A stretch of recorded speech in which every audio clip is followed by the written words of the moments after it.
एक आलसी युवक के लिए भगवान श्री राम ने खाना क्यों बनाया। एक आलसी लेकिन भोला भाला युवक था आनंद। दिन भर कोई भी काम नहीं करता था, बस खाता ही रहता और सोता रहता था। घर वालों ने कहा, चले जाओ, निकलो घर से, कोई काम धाम नहीं करते हो, बस पड़े रहते हो। वो घर से निकलकर भटकते हुए एक आश्रम में पहुंचा। वहां उसने देखा एक गुरुजी हैं और उनके शिष्य। वो कोई काम नहीं करते, बस मंदिर में पूजा करते रहते हैं। उसने मन में सोचा, बढ़िया है, कोई काम धाम नहीं, बस पूजा ही तो करनी है।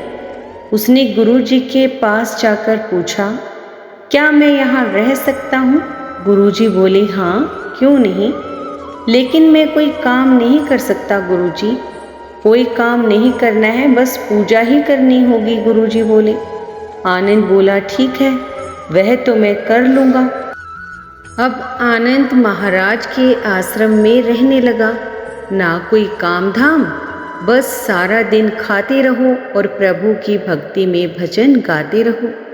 महीना भर हो गया। फिर एक दिन आई एकादशी।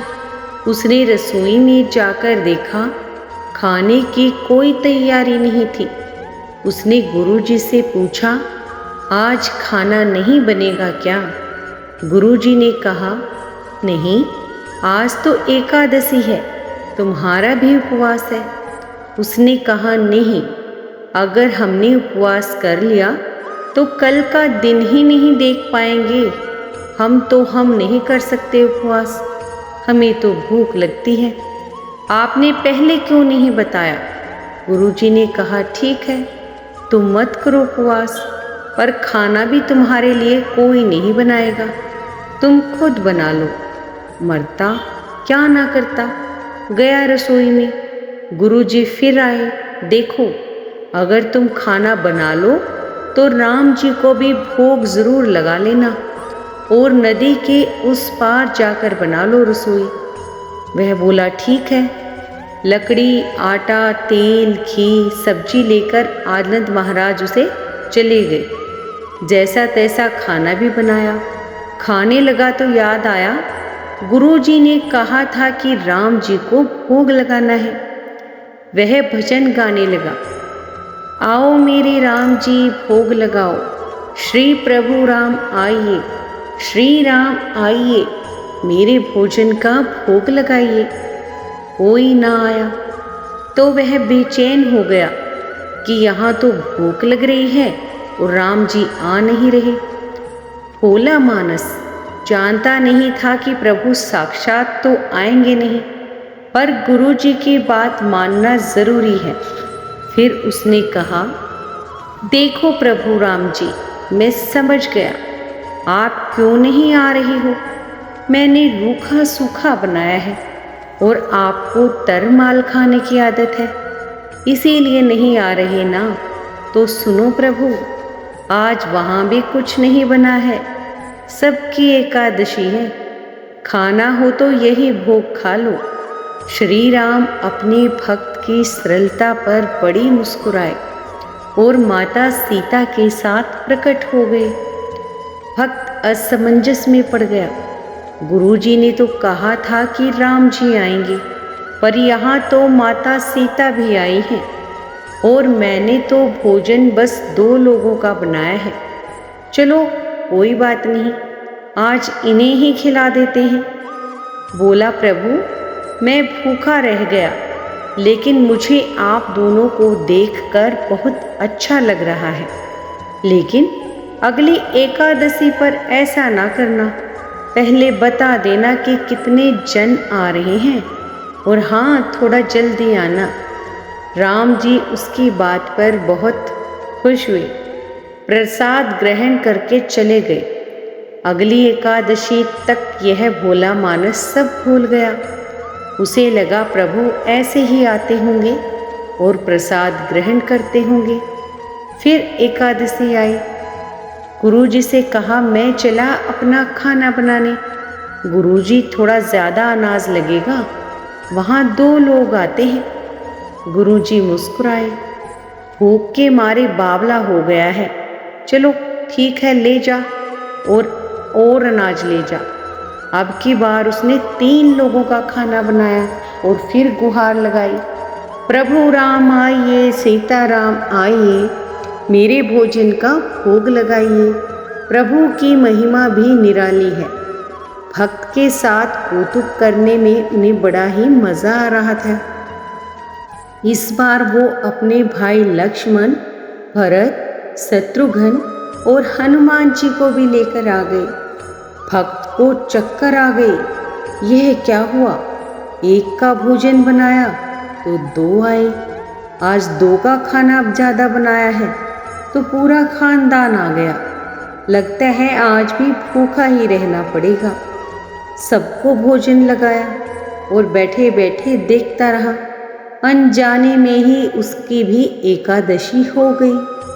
फिर अगली एकादशी आने से पहले गुरुजी से कहा, गुरुजी ये आपके प्रभु राम जी अकेले क्यों नहीं आते?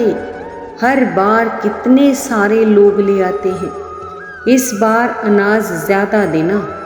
गुरुजी को लगा कहीं ये अनाज बेचता तो नहीं है, देखना पड़ेगा जाकर।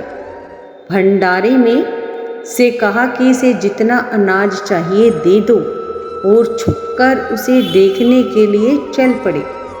इस बार आनंद ने सोचा, खाना पहले नहीं बनाऊंगा, पता नहीं कितने लोग आ जाएं। पहले बुला लेता हूँ फिर बनाता हूँ। फिर टेर लगाई, प्रभु राम जी आइए, श्री राम जी आइए, मेरे भोजन का भोग लगाइए। सारा राम दरबार मौजूद। इस बार तो हनुमान जी भी साथ आए, लेकिन यह क्या, प्रसाद तो तैयार ही नहीं है। भगत ठहरा भोला भाला, बोला प्रभु इस बार मैंने खाना नहीं बनाया। प्रभु ने पूछा क्यों? वह बोला मुझे मिलेगा तो नहीं, फिर क्या फ़ायदा बनाने का, आप ही बना लो और खुद ही खा लो। राम जी मुस्कुराए, सीता माता भी गदगद हो गई उसके मासूम से जवाब से। लक्ष्मण जी बोले क्या करें प्रभु? प्रभु बोले भक्त की इच्छा है तो पूरी तो करनी पड़ेगी, चलो लग जाओ काम से। लक्ष्मण जी ने लकड़ी उठाई, माता सीता आटा सानने लगी। भक्त एक तरफ बैठकर देखते रहे। माता सीता रसोई बना रही थी तो कई ऋषि मुनि, यक्ष, गंधर्व प्रसाद लेने आने लगे। इधर गुरुजी ने देखा खाना तो बना नहीं, भक्त तो एक कोने में बैठा है। उसने पूछा, बेटा क्या बात है, खाना क्यों नहीं बनाया? आनंद बोला, अच्छा किया गुरुजी आप आ गए, देखिए कितने लोग आते हैं प्रभु के साथ। गुरुजी बोले, मुझे तो कुछ भी नहीं दिख रहा तुम्हारे और अनाज के सिवा। भक्त ने माथा पकड़ लिया, एक तो इतनी मेहनत करवाते हैं प्रभु, भूखा भी रखते हैं और ऊपर से गुरुजी को दिख भी नहीं रहे हैं, यह और बड़ी मुसीबत। प्रभु से कहा, आप गुरुजी को क्यों नहीं दिख रहे हैं? प्रभु बोले, मैं उन्हें नहीं दिख सकता। आनंद बोला, क्यों? वो तो बहुत बड़े पंडित हैं, ज्ञानी हैं, विद्वान हैं, उन्हें तो बहुत कुछ आता है, आप उन्हें क्यों नहीं दिखते? प्रभु बोले, माना कि उनको सब आता है, पर वो सरल नहीं है तुम्हारी तरह, इसीलिए उनको नहीं दिख सकता।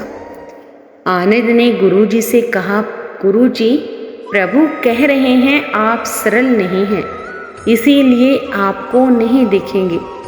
गुरुजी रोने लगे, वाकई मैंने सब कुछ पाया पर सरलता नहीं पा सका तुम्हारी तरह, और प्रभु तो मन की सरलता से ही मिलते हैं। प्रभु प्रकट हो गए और गुरुजी को भी दर्शन दिए। इस तरह से एक भक्त के कहने पर प्रभु ने रसोई भी बनाई। अगर आपको मेरी स्टोरी पसंद आती है तो प्लीज़ वीडियो को लाइक शेयर करें और चैनल को सब्सक्राइब कर लें। धन्यवाद।